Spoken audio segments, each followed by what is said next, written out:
Assalamualaikum warahmatullahi wabarakatuh. Di sini saya akan menjelaskan mengenai hak-hak kebendaan, macam-macam benda dan asas-asas benda. Yang pertama, hak-hak kebendaan. Hak kebendaan dalam hak perdata adalah hak seseorang yang diberikan oleh hukum perdata. Hak tersebut ada yang bersifat absolut dan bersifat relatif. Hak yang bersifat absolut memberikan kekuasaan langsung dan dapat dipertahankan terhadap siapapun. Sedangkan hak yang bersifat relatif memberikan kekuasaan terbatas dan hanya dapat dipertahankan terhadap lawan atau pihak dalam hubungan hukum. Hak perdata yang bersifat absolut meliputi hak kebendaan atau Jacques yang diatur dalam buku 2 KUH Perdata. Yang kedua ada hak kepribadian atau personal rights yang diatur dalam buku 1 KUH Perdata. Hak kebendaan adalah suatu hak absolut atau hak yang melekat pada suatu benda, memberikan kekuasaan langsung atas benda tersebut dan dapat dipertahankan terhadap tuntutan oleh setiap orang. Hak kebendaan bersifat absolut atau mutlak. Contoh hak milik, hak memungut hasil, hak sewa, hak pakai, hak gadai, hak hipotek, dan hak cipta. Macam-macam benda dan hak kebendaan. Pembedaan berbagai macam kebendaan dalam hukum perdata berdasarkan perspektif Kitab Undang-Undang Hukum Perdata. KUH Perdata membeda-bedakan benda dalam berbagai macam, yaitu kebendaan dibedakan atas benda tidak bergerak atau unroerende dan benda bergerak atau roerende zaken. Pasal 504 KUH Perdata.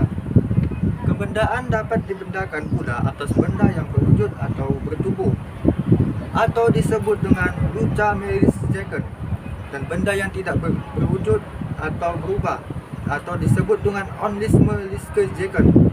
Pasal 503 KUH Perdata. Kebendaan dapat dibedakan atas benda yang dapat dihabiskan atau verbrugberzaken, atau tak dapat dihabiskan. Pasal 505 KUH Perdata. Pembedaan kebendaan demikian ini diatur dalam pasal-pasal 503, pasal 504, dan pasal 505 KUH Perdata yang berbunyi sebagai berikut. Pasal 503. Tiap-tiap kebendaan adalah bertubuh atau tidak bertubuh. Pasal 504.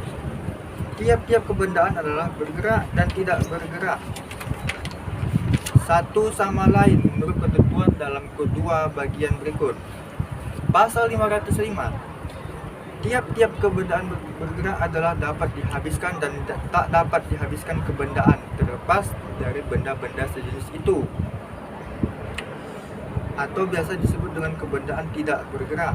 Selain itu, baik di dalam buku 1 dan buku 2 KUH Perdata, kebendaan dibedakan atas benda yang sudah ada atau tegenwoordige dan benda yang baru akan ada atau toekomstige zaken. Pasal 1134 KUH Perdata. Dibedakan lagi atas kebendaan dalam perdagangan atau zaken in the handle, dan benda di luar perdagangan atau zaken within the handle. Pasal 1332 KUH Perdata. Kemudian, kebendaan dibedakan lagi benda yang dapat dibagi atau deelberzaken dan benda yang tidak dapat dibagi atau ondeelberzaken. Pasal 1163 KUH Perdata. Serta akhirnya kebendaan dibedakan atas benda yang dapat diganti atau vervangberzaken, dan benda yang tidak dapat dibagi dan benda yang tidak dapat dibagi atau onvervangzaken. Pasal 1694 KUH Perdata.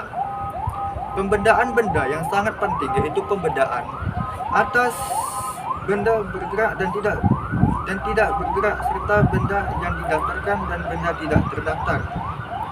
Pembedaan macam kebendaan berdasarkan totalitas bendanya.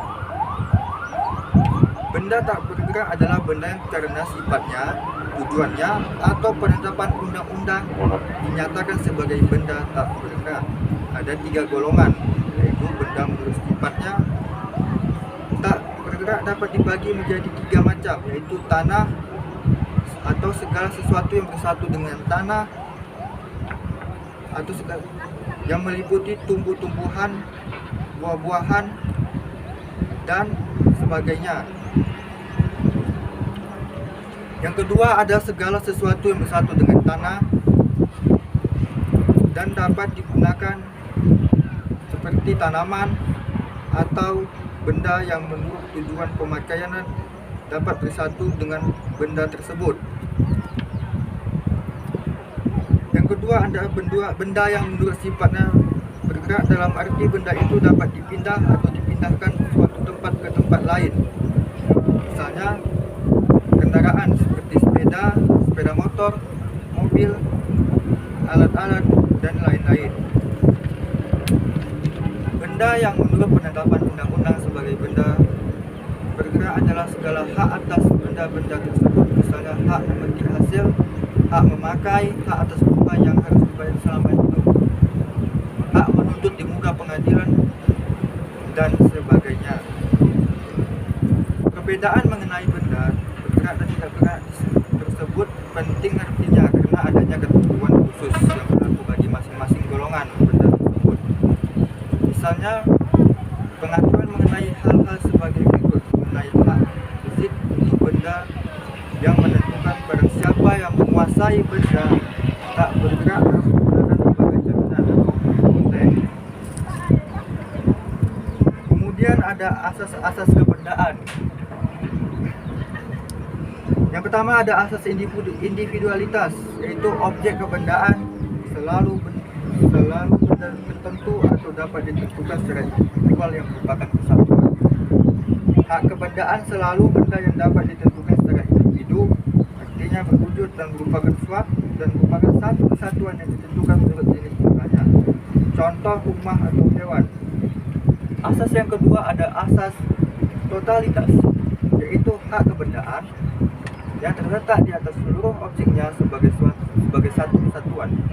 Contohnya, seseorang memiliki sebuah rumah, maka otomatis dia adalah pemilik jendela, kunci, dan benda-benda lainnya yang menjadi pelengkap dari benda pokoknya atau tanah. Asas tidak dapat dipisahkan adalah asas yang ketiga, yaitu asas yang termasuk hak kebendaan yang ada padanya.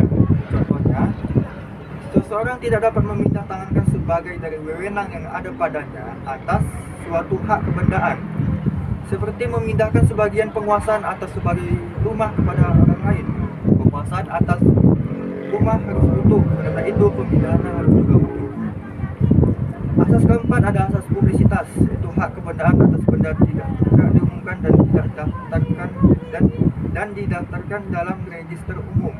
Contohnya, pengumuman status kepemilikan suatu benda tidak bergerak atau tanah kepada masyarakat melalui pendaftaran dalam buku tanah atau disebut dengan register. Sedangkan pengumuman benda bergerak terjadi melalui penguasaan nyata benda itu tersebut. Kemudian yang kelima ada asas spesialitas. Dalam lembaga hak kepemilikan, hak atas tanah secara individual harus ditunjukkan dengan jelas wujudnya, batas, letak, dan luas tanah. Contoh asas ini terdapat pada hak milik, hak guna, hak usaha, hak guna bangunan atas benda tetap, dan hak guna usaha. Yang keenam ada asas Jacques-Bellot atau droit de suite, atau biasa disebut dengan hak yang mengikuti, yaitu benda itu terus-menerus mengikuti bendanya dimanapun juga, dalam tangan siapapun juga berada. Kemudian yang ketujuh ada asas aksesi atau asas pelekatan, yaitu suatu benda biasanya terdiri atas bagian-bagian yang melekat menjadi satu dengan benda pokok. Yang hubungan antara bangunan dengan genteng, pos, set, pintu, dan jendela. Menurut asas ini, pemilik benda pokok dengan sendirinya merupakan benda dan benda pelengkap. Dengan perkataan lain, status hukum benda pelengkap meliputi bagian benda pokok itu sendiri. Yang ke-8 ada asas legalis acti, adalah hak apabila terjadi gangguan atas hak tersebut, misalnya penentuan kembali gugatan untuk menghilangkan gangguan-gangguan atas haknya, gugatan untuk pemulihan secara berguna, gugatan untuk menuntut ganti rugi, dan lain-lain. Yang kesembilan ada asas hukum pemaksa atau Dewing Rights, yaitu setiap orang tidak boleh menggunakan hak kebendaan yang sudah diatur dalam undang-undang. Aturan yang sudah berlaku dapat dipatuhi atau tidak boleh disimpangi oleh pihak. Yang ke-10 ada asas dapat dipindah-tangankan, yaitu semua hak kebendaan dapat dipindah-tangankan. Menurut Perdata Barat, tidak semua dapat dipindah-tangankan, kecuali seperti hak pakai dan hak diam. Tetapi setelah berlakunya Undang-Undang Hak Atas Tanah atau UUHT, semua hak kebendaan dapat dipindah-tangankan. Kemudian timbul dan terhapusnya hak kebendaan disebabkan oleh a. pengakuan atau julius restitusi hanya atas benda yang hidup, contohnya mengambil suatu benda dan memindahkannya ke tempat lain. B. perlekatan atau natracking, yaitu suatu cara memperoleh hak milik di mana benda itu bertambah ukurannya atau volumenya menjadi berlipat ganda karena alam, contoh tanah dan sebagainya.